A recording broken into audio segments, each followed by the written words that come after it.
The fruit of the Spirit. Paul helped people understand how to live the way God wanted them to live. One time, Paul wrote a letter to a group of people called the Galatians. The Galatians had a new church, and they needed lots of help.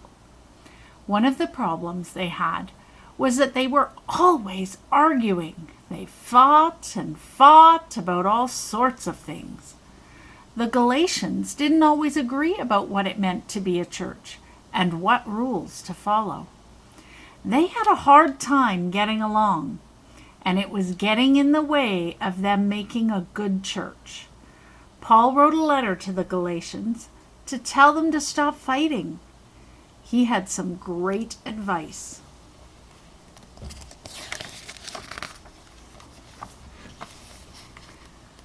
To the Galatians, the letter said, I am so happy that you believe in Jesus, but all your fighting is getting in the way. You're not living the way the Holy Spirit tells you to live. I have a suggestion to try. Instead of living like you are, live with the fruit of the Spirit in mind. Show love, joy, peace, and patience to one another. Be kind, generous, and faithful. And remember, be gentle with one another and always show good self-control. Live with the fruit of the Spirit in mind.